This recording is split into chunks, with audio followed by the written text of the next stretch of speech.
Today we're cooking traditional Czech sausage. So this one is like this shape. Whoa. How do you even pronounce that? Špekáčky. Špekáčky. So when a S has the V, it's sh. And when a C has the V, it's ch. And when an A has that, it's like not So it's špekáčky. Go on, say it. Špekáčky. No, špekáčky. Špekáčky. She? Sure. No, drop it. No, Skip. You try. Actually, the good thing about these sausages, they're pre-cooked. Uh-huh. So, you know, normally you could never grill a sausage this thick because it would burn before it gets through. But these are pre-cooked, so it's nice. The idea is just to get it crispy and to let it open up so as you'll see so this nice. opens up when it gets hot and it gets crispy. It sort of makes it nice. So, you know, you put a lot of cuts in it to open it up, let the fat come out, and you will see what happens. And then you're ready for grilling. Cool. That's far enough. Don't go too All far. right. Right, go for it. You mean roasting it? Yeah, or you can just eat it as it is. No, I will Up to roast you. it. Thanks. Oh, it's quite So fun. the technique is, of course, is to get it crispy without burning it black. All right. You've got to keep it moving, not too close to the flame. And All right. And how long do you do it for usually? it can take like 15 minutes. Oh, really? Oh, it's quite a long time. Yeah, because you have to do it slow, otherwise if you put it in the flame, it's just going to burn. You know? Ah. So the idea is to let it get warm through, you know. All right. So actually this sausage, they also, if you went to a traditional village pub, not even Nevercloth, but like a small village that's thing, you'll see them in great big jars, you know, like 12 of these in a big jar, that they preserve it. And the guys have it with a beer and some bread. And when it's in the jar, they call it utopinets. Utopinets. Yeah, which Alright. means drowning man. Drowning Because man. they're like floating around in the water, you know. So they call it utopinets. And then sometimes you have to get it past the flame to do the back of it. It's real, science here. Then sometimes there's like not much wood somebody's got on the fire and there's just one flame and everybody's knocking out, get out of the way, you know, fighting over the flame. It's like bumper cars. Yeah. Yeah. Oh, yours is already Yeah. getting a bit burnt. Oh, Be no, no, careful. no. You're in. I like it that this bit gets all crispy, and I like to pull them off and dip them in some mustard or something. So What kind of sauces are traditional in Czech? Is it kind of Mainly usual, mustard. mustard? Yeah. All right. sometimes ketchup, but Oh, that stuff should be mainly illegal. mustard. But there is one long grain mustard. It's a bit like.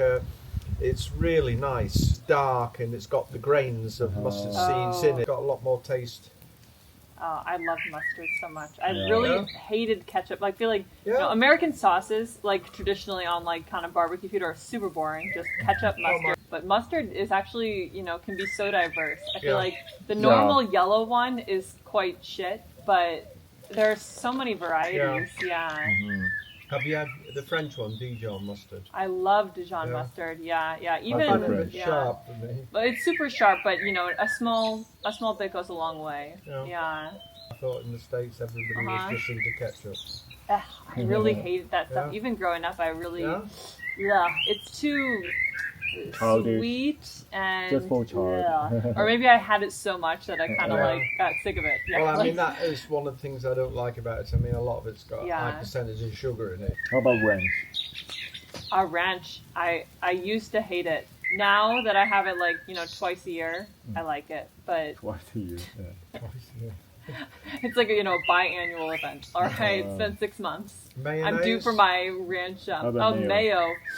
Ugh, kind of hate it, but. Yeah? But mayo is still like versatile, like something like you can use like everywhere. It depends. If it's, if there's not a super strong mayo taste, I can handle it. I'd like to try to make it from egg yolks. And Yeah, that, and yeah. then I know it's all not some preservatives. So in Czech, they do use it, but it's not common. But the main thing is at Christmas, Czech Christmas, they hold Christmas Day on the 24th of December, and their traditional Czech meal is carp, the fish. the river fish, carp, All right. and they have salad potatoes. Okay. And they usually have mayonnaise, cubes of cooked potatoes with mayonnaise. So that's the main time that people have the mayonnaise in All Czech. right. Mayo, like depends on the dish. Like sometimes like salad or sometimes like fried chips as well.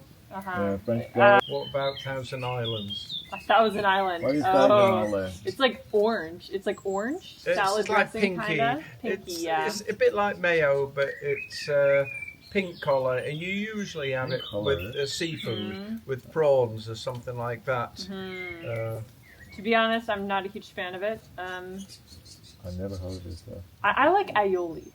Yeah. Yeah, Aioli is super nice because it's like mayo, but more garlicky. And this girl is a huge garlic fan. Oh, yeah. I could triple the amount of garlic in most recipes and probably still enjoy. I garlic But as well. yeah. How about you? You a garlic person? I am now, yeah. When I was younger, I just couldn't handle it at all. I wouldn't really? handle it, yeah. But I mean, I was actually a typical English person until I was about 30. I just had plain things. We'd go to the Indian restaurant and I'd say, can you cook a plain chicken and some potatoes for me? When I was in England, where my daughter lives, she never told me before, but like 10 minutes walk from their house, there is a path that goes to like the forest. And there were like literally thousands of wild garlic plants. Wow. Oh, really? Have you ever had wild garlic? Is it different from just garlic or? It's the leaves. It's a wild thing, and it grows in the spring and then it dies off. And the funny thing is, I bought like 100 plants, and I got them delivered in the UK, and I brought some for my daughter, and she says, "Oh, behind my house there's thousands of these." I said, "Oh my God, I never thought of asking her," because usually there's certain rare parts of the forest where they grow. But I gathered a lot, and I brought a lot back of the leaves, and I made the garlic oil that I can cook things in, like chicken and that. And I also made it like as a pesto, so it's very strong garlic. Oh, that sounds amazing, though. Yeah, I'm keen to try. Yeah. Well, remind me, because I've got some thing. So you quite enjoy gardening, or is it just something you naturally got into when you moved out here? No, I've always actually done it. I was growing vegetables like when I was 14 in the garden. You know, I got into that, and then in the UK eventually I had a sort of house not as big as this, but something like this with a big garden, and I had veg garden, fruit garden, and I enjoyed that. You know, and also having a nice garden. I don't like, it's like when you say, "Oh, I love gardening," people say. In England, the cliche, they'll say, "Well, come and do my garden if you." And I say, "No, I don't like the work.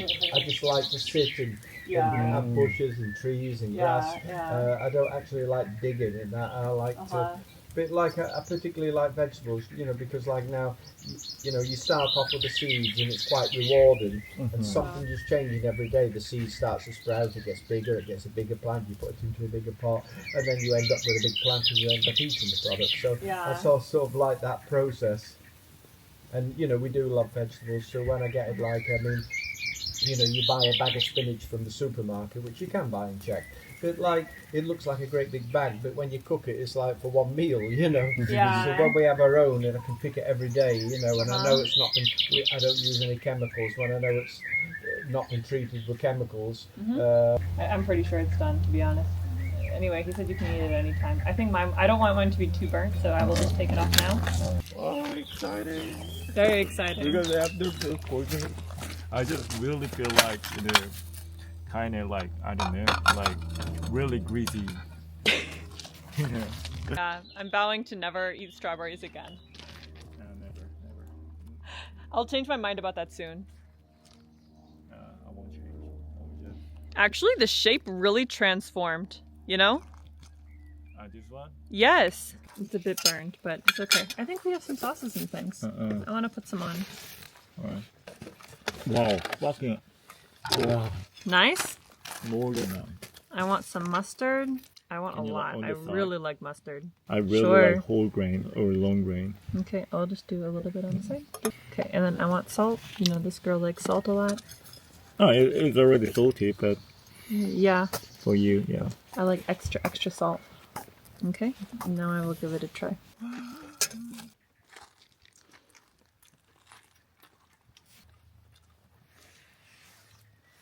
Amazing. How's it going? How are you all? Wow. Cold sausage. Actually, really. Wow. Look at look at that. Look at Well, that. that is. Even though it's kind of burnt, it's really unexpected flavor. I mean, the sausage I itself. think you two went a bit too far with them. We'll get cancelled tomorrow. Yeah, sorry. I'm burning my DNA. I think you need a photo, Annie, to show other Czech people how the cars. Oh, so nice. Wow. And the mustard is quite nice. It's really strong, I think. Yeah, I find it a little bit too strong for me, but there's some potato wedges and stuff. Oh, perfect. I'll get some potatoes.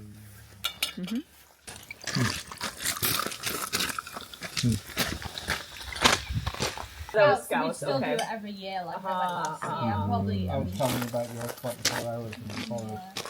I can't believe that. I really can't believe that. I mean, like every scout, once they get to like 12, 13, everybody does it. It's not really that big thing. Like if you don't do it, that would be a bit odd. But not really. And what else you do? You don't eat for one day. No, you start off 24 hours. You don't speak. You can't speak. You can't speak? Yeah, 24 hours you can't speak. Then 24 hours you No can't breathing. eat. You can't eat, and you can only like drink water. You can't drink tea or anything. And then you do the 24 hours in the forest. You got a Buddhism monk. But saying like, something like Yeah. there's You want another sausage? that. Yes, please. All right. kids chop wood and stuff. Most of the time they're quite capable.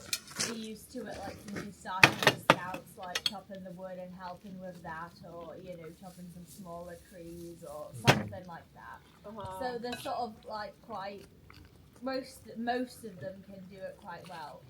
And then one year at the camp, it was actually 2 boys who were in my group. We were like in teams, and it was unlucky that my team was only like 4 of us in the team, and 2 of them chopped their fingers, so that they couldn't play the games. Can you cut mine? Yeah, sure. Thank you. I will hold that stick for you. Then you sure. Oh, thanks. And then last year, a boy had a hammer, but he was useless, and somehow he got a hold of a hammer that was this big, like absolutely massive. Yeah.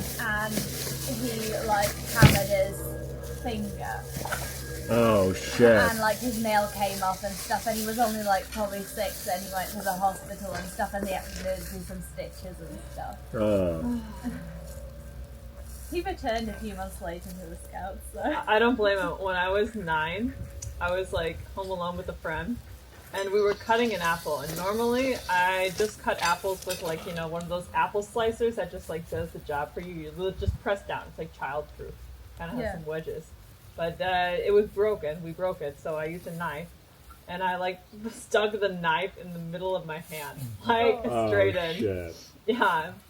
So I got a scar and some stitches. So I can't blame him. If I had access to a hammer, I don't really want to know what would have happened. I chopped my knee with an axe. They told me Sorry, on like the it's not funny. second year. Yeah, on like the Even second. Fergus is like, what do you mean? I think we should rearrange these bricks a little bit so the fire can go a little stronger. So do you get the wood yourself, or you get it from somewhere?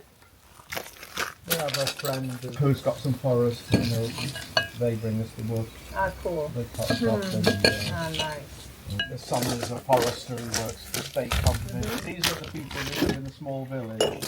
So they're brought up in a village, chopping wood and cutting wood. They also have a cottage in the forest that they go to. And so they were always doing all this stuff, very practical and everything. And then, I think it's 2 years ago now, the woman was at the cottage in the forest on her own, cutting up wood with one of these circular saws. And she cut all her fingers off. She put her hand through the thing. No way. Wait, this is a story or someone you know? No, this friend who brings us the wood, Her daughter's her best friend. And so we've known them for 10 years, 15 years. No, this is like 2. Yeah. She cut all her fingers off? Yeah, she put it through this, she was putting the logs through or something, and so she cut all her fingers off. And of course she's alone in the forest. I mean, luckily we've got mobile phones, but I mean, we didn't like to question her about it, but thinking that I cut my fingers off, they're laid on the floor, and I've got a phone the ambulance, you know, and what should I do? Should I pick up my fingers? Should I wait till the ambulance comes? You know, they took her to Prague and they sewed them back on, and actually they all retook except one. So she was lucky, and she slowly got the use back. I mean, she's done it a million times, cutting wood, you know. So I mean, this is what's a little bit worrying, you know. It's not like somebody who did it for the first time or even once a year. Well, I don't even know what I don't want to think about what I would do to myself in that case. If she's done it her whole life, I would cut I off think my whole I'd hand faint or probably. something, you know. I didn't realize Czech was so filled with these dense forests. I really did not realize that. I didn't realize that there was such a strong forest culture here. I mean, you know, you could say like walking is kind of a pastime in like any country, but it's like kind of a passion here. Yeah, it's so nice, all these trails and the fact that you can go almost anywhere. Yeah, actually. Another charcoal. Another charcoal. Oh my god, Gently cooked. that's what I call caramelized. Caramelized. That's really a nice way to put it. Okay. Some mustard. Like liking the cooked bean because before this journey, I thought it was disgusting. But this, so lovely.